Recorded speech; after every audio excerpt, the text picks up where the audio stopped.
মহান আল্লাহ তাআলা যুগে যুগে নবী রাসূলগণকে পৃথিবীতে পাঠিয়েছেন যাতে লোকেরা এক আল্লাহর ইবাদত করে নিজেদেরকে পরিশুদ্ধ করে। এই ইবাদত মানে কেবল নামাজ রোজা আর দোয়া দরুদ পাঠ করাই নয়, বরং মানুষের ব্যক্তিগত ও সামাজিক জীবনে আল্লাহর বিধান মেনে চলা। কওমে লূত এমন এক জাতি যারা আল্লাহর বিধান অমান্য করে পৃথিবীতে এমন এক পাপকর্মের সূচনা করে যা এর আগে কেউ করেনি।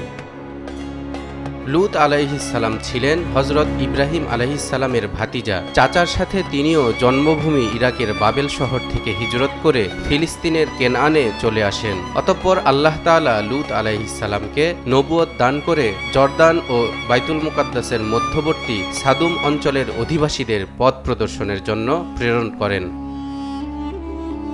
সাদুম অঞ্চলের ভূমি অত্যন্ত উর্বর হওয়ায় আর পর্যাপ্ত পানির সরবরাহ থাকায় সেখানে ফল ফসলের কোনো অভাব ছিল না। ধন সম্পদের নেশায় মত্ত হয়ে লজ্জা শরমের মাথা খেয়ে সেখানকার অধিবাসীরা মেতে ওঠে এক বিকৃত যৌনাচারে, যার নাম সমকামিতা।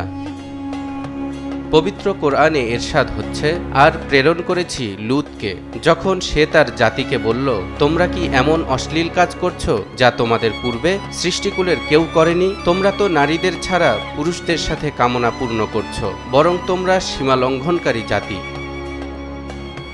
হযরত লূত আলাইহিসসালাম তার জাতিকে এ পথ থেকে ফেরাবার বহু চেষ্টা করলেন। সমকামিতা ও পাপাচারের তীব্র সমালোচনা করে যখন তিনি তাদের সত্য, সুন্দর ও সভ্যতার পথে আনার আহ্বান জানালেন, তখন উল্টো লূত আলাইহিসসালামকেই তারা তাদের জনপদ থেকে তাড়িয়ে দিতে চাইল। অবশেষে ওই পাপাচারী জাতির উপর একদিন আল্লাহ তাআলা গজব নাজিল করার সিদ্ধান্ত নিলেন। লূত আলাইহিসসালাম ও তার সাথীগণ যখন ওই শহর ছেড়ে নিরাপদ দূরত্বে চলে গেলেন, তখন জিবরিল আলাইহিসসালাম আল্লাহর নির্দেশ পাওয়া মাত্র সুবহে সাদিকের সময় একটি প্রচণ্ড বজ্রনিনাদের মাধ্যমে তাদের নগরটিকে সম্পূর্ণরূপে উল্টে দেন এবং পাশাপাশি আকাশ থেকে বৃষ্টির মতো কঙ্কর নিক্ষিপ্ত হতে থাকে। আল্লাহ বলেন, অবশেষে যখন আমার হুকুম এসে পৌঁছালো, তখন আমি উক্ত জনপদকে উপরকে নিচে করে দিলাম এবং তার উপর স্তরে স্তরে কাঁকর পাথর বর্ষণ করলাম। সাদুম জাতির ধ্বংসপ্রাপ্ত এ ভূখণ্ডটি বর্তমানে ডেড সি বা মৃত সাগর নামে পরিচিত। ফিলিস্তিন ও জর্দান নদীর মধ্যবর্তী স্থানে বিশাল অঞ্চল জুড়ে নদীর রূপ ধারণ করে আছে এটি। জায়গাটি সমুদ্র পৃষ্ঠ থেকে অনেক নিচে অবস্থিত।